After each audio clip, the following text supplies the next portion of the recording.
ত্রয়োদশ সংসদ নির্বাচন একটি ঐতিহাসিক নির্বাচন হবে বলে মন্তব্য করে নির্বাচন কমিশনার আবুল ফজল মোহাম্মদ সানাউল্লাহ বলেছেন, এর মাধ্যমে গণতন্ত্রের পুনঃসূচনা হবে। শনিবার সকালে রাজধানীর একটি হোটেলে Asian network for free elections আয়োজিত এক কর্মশালায় এসব কথা বলেন তিনি। সূচনা বক্তব্যে তিনি আরও বলেন, এই ঐতিহাসিক নির্বাচনের সাক্ষী হতে রেকর্ড সংখ্যক আন্তর্জাতিক পর্যবেক্ষক এই নির্বাচনে অংশ নেবেন। তিনি জানান, অংশীদার সংস্থাগুলোর অনুরোধে স্থানীয় পর্যবেক্ষকদের বয়স কমানো হয়েছে।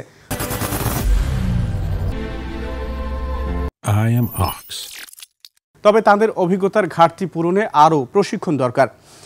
কর্মশালায় বাংলাদেশ নির্বাচন কমিশনের সাথে অভিজ্ঞতা বিনিময় করেন থাইল্যান্ড, শ্রীলঙ্কা, ফিলিপিন সহ বিভিন্ন দেশের নির্বাচন বিশেষজ্ঞরা। বক্তব্যে তারা বলেন, বিভিন্ন রাজনৈতিক দল, প্রার্থী, পুলিশ, গণমাধ্যম সহ সব অংশীজনের আস্থা অর্জন ও অংশগ্রহণের মাধ্যমে অবাধ, সুষ্ঠু ও বিশ্বাসযোগ্য নির্বাচন দিতে হবে ইসিকে।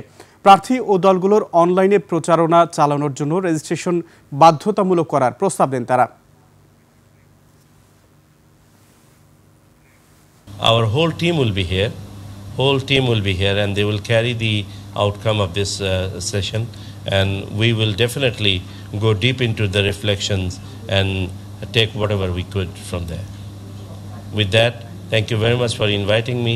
Thank you very much for being a forthcoming partner in the noble initiative that the Election Commission of Bangladesh has undertaken, and in anticipation